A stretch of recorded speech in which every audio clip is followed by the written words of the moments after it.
9 o'clock now. Chief Meteorologist Tim Buckley live with you right now as we've been tracking a whole lot of gloom on this Monday. It's part of our News 2 weather impact alert, and today's alert was all about inconvenience. Nothing all that dangerous or severe about today's weather, but it sure is rainy. It is a bit of a washout and it is inconvenient. So we're all about letting you know when that weather is going to be impacting you negatively, or in this case, we kind of need the rain, but you kind of got to get through the disruptions a little bit as well. This alert does go through tomorrow. Reason being, we're going to continue to see some rounds of rainfall. Not all the time, especially tomorrow. Boy, are we going to develop some dry spots and also some sunshine too for Tuesday. But every now and again, that rain still will move by, and occasionally, well, it could be pretty heavy as well. Looking at even a storm chance for Tuesday afternoon into Tuesday evening. This is how today kind of has looked across Winston-Salem on our weather camera over there. Low clouds, fog, occasional showers, kind of had it all. And then through the evening, we had another round of rainfall kind of developing as well. And then since then, it has been a little bit drier on this side of the Triad area. But notice those low clouds are still around, and we're likely to continue to develop and redevelop some more rounds of rainfall before the nighttime is over with. We're going to be sleeping with a lot of this, so all the way through early tomorrow morning is pretty likely to meet. Rain totals, they just keep going up. We're checking on these every hour, of course. Greensboro finally making a dent in this here. Stubbornly was at about ½ an inch earlier. Now it's closing in on 1 inch. Winston-Salem almost double that, or perfectly double that actually, closing in on 2 inches right now. Mount Airy leading the way with about 2.5 inches here. Asheboro at about 1 inch. Raleigh only about ½ an inch, but look at the variety. So you go up all the way to the Watauga County area and Boone. Unfortunately enough, you know, the North Carolina mountains, they've been dealing with a lot of heavy rain over the last year. Of course, we don't need to tell you about Hurricane Helene, but the reason you get these bigger totals up there with systems like this is there's all that upslope motion. What does that mean? Well, when you're taking warm tropical air and it's chocked with moisture, as you shove that up and up and up in elevation, literally going from 0 elevation at the ocean all the way up to 4, 5, 6,000 feet in the mountains, you're going to squeeze out every drop and actually enhance that rainfall by forcing it to rise up. You get more condensation, heavier rain, and you get higher totals of that rainfall too. Latest live look at the radar, it's pretty calm for a good chunk of the area. We've developed some of those drier stretches, but notice what's been happening. I was mentioning this in the last hour as we've started to get rid of all of the rain and kind of develop only a couple of bands. The ones that survive are becoming heavier. So notice here in the last couple of frames, you'll see it go from green to orange in that center. That band that's surviving right now is getting a little bit heavier, even over a smaller area. So live across Guilford County here, Summerfield, Oak Ridge, Colfax, PTI, High Point, Jamestown, downtown, and down to Pleasant Garden, dry. Not the case though on the east side of the county. So right now, northeast over to Sedalia, that's the heaviest rain. And we can give you a little bit of a better look at that if we use our mouse here and kind of zoom things in. So let's pause the radar and show you where it's coming down the heaviest.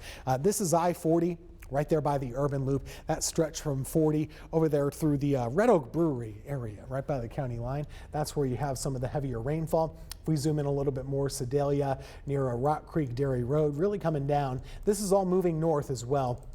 The farther north that you do go, a lot of this is stretching across 29, Brown Summit, the Reedy Fork area, not too far from Northeast High School, right about here. There's some of your downpour rain as you move up, not too far from A&A Plants, up by 150. You get the idea. Farther north, there it is in Rockingham County. You're getting some of that really heavy rainfall right there from 29 up through Wentworth, Reedsville, and near Brown Summit, of course, and Monticello as well. So there's your heavy rain. That's that band that's kind of still rotating through the area.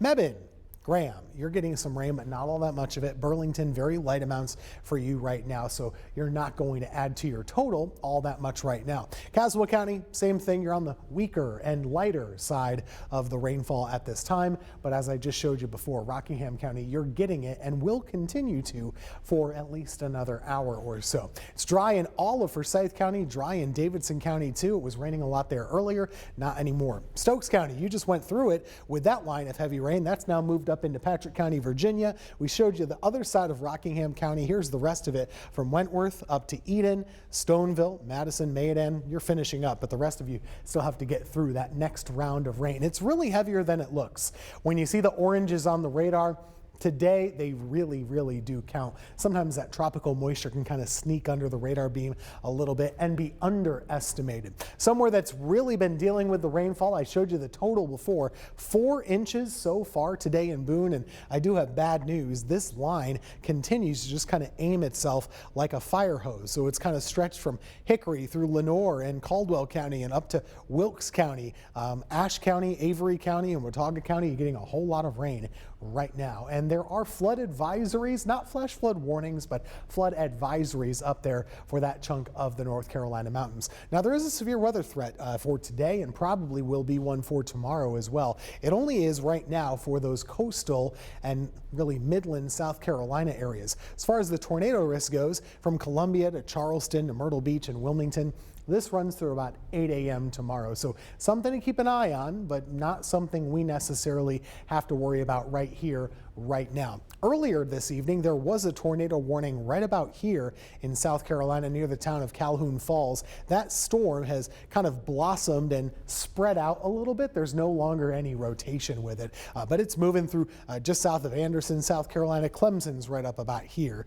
and moving kind of its way like this. It's going to be hiding up toward the Greenville, Spartanburg area over the next little bit. There was a lot of rotation, not anymore. I show you all of that just to say that once we get into that part of the storm tomorrow, there is going to at least be the potential of a strong or even severe thunderstorm. That would be tomorrow afternoon and tomorrow evening, okay? Not really until then, but at that point in time, there will be the potential of a shower or thunderstorm. Storm reports, not too many to show you here, mostly quiet in our area. We have not heard of any flooding. I haven't seen any. Hopefully that continues to be the case, but it has been kind of interesting to watch the flood gauges around the area. This here, I know we're at nighttime now, but you're looking at Buffalo Creek, and this is what often can be a flash flood prone location. That right there is Merritt Road or Merritt Drive. I can't remember which, but either way, it's right by I-40 in Greensboro. Right here, you're looking at the water level, but when I show you the time lapse, you can see it in the daylight.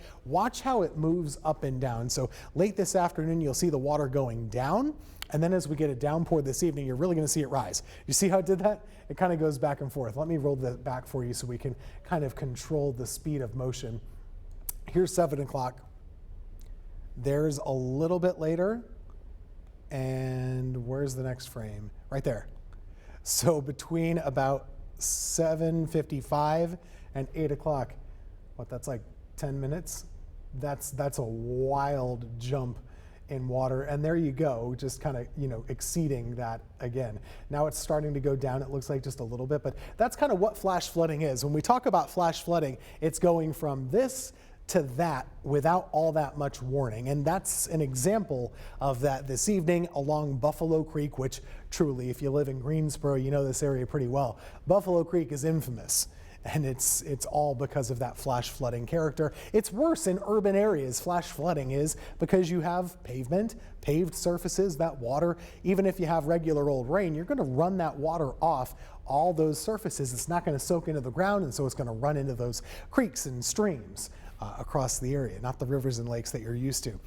Clouds moving across High Point right there. Temperatures are in the mid-60s, but it's dry and getting a chance to dry out here in High Point at this time. Burlington, as we showed you before, getting some light to moderate rainfall. Temperatures there continue to be in the 60s. Now across the whole area, we're going to continue to see this on again, off again rain, but lots of gaps have developed so that most of the night you won't necessarily be kept awake by a lot of this rain. I will be interested to see how this line here develops, because that's going to continue to rotate into our area for the very late night hours. I mean, this is still pretty far away from us. So if we just kind of do a rough estimate, we're looking at this rainfall. It's about 200 miles away. So let's say it's moving at about, I'd say about 30 miles an hour. This is about 7 hours away from us. So we would be talking about this reaching Greensboro, very late night hours.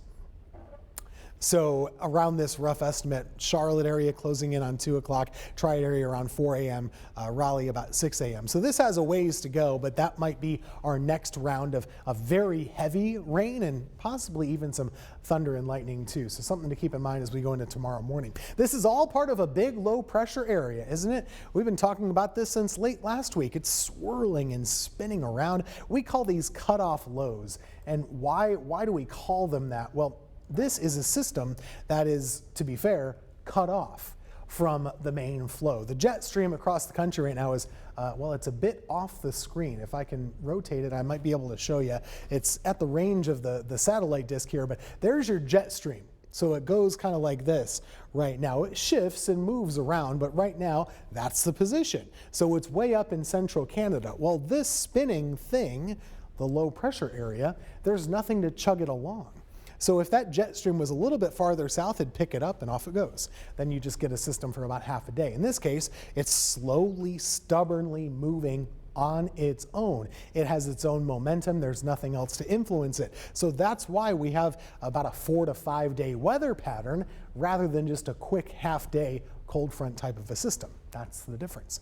Futurecast here, let's take a look at what it thinks will happen for tonight. And it's just an opinion. This is not gospel here, just a guidance for your overnight hours. This is about 5 a.m. That might be that next round of showers that we talked about. The timing seems to check out. Look how dry tomorrow could be. The morning, the midday, even the early afternoon might not have too much going on, but we should stay weather aware through the dinner time hour and into early tomorrow evening, because a couple of those showers or storms that pop up, they could pack a bit of a punch. We saw what's been going on in South Carolina, in Georgia.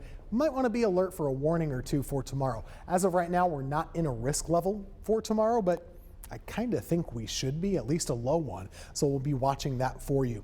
This low pressure area that I just showed you on the map, slowly pivoting and spiraling northward through tomorrow. You see the scattered showers and storms there. Wednesday, same kind of idea. Not as many, but a couple of them will be around, and you should still be a little storm aware for Wednesday afternoon and Wednesday evening. Just a wider view of that same idea. This is early tomorrow morning, getting some decent sunshine. There are those showers and storms, and yeah, a couple of them could be a little nasty. You see that? This is something we should still be aware of. So tomorrow's not a washout. You have the sunglasses along with the rain gear, but you also want to have those alerts turned on your phone just in case we get a strong to severe thunderstorm that could pop up at times for tomorrow. Wednesday a bit drier, but still a couple showers or storms that could pop up for Wednesday afternoon. Let's look at the long range. Thursday should be mostly dry. Going into Friday, mostly dry as well, but a late day shower or thunderstorm can't totally be ruled out. I would say the same thing about Saturday. We're transitioning into hot weather by the end of the week, with temperatures kind of ballooning up into the 80s. Right now we're in the 60s. We'll be in that upper 80s range by Friday. Rain potential basically from now through the end of the week. An additional 1 inch would be possible for our area. I don't really buy this 2 inch plus anymore. I don't think that's going to happen for us. To show you in another way, we can kind of go day by day here for you.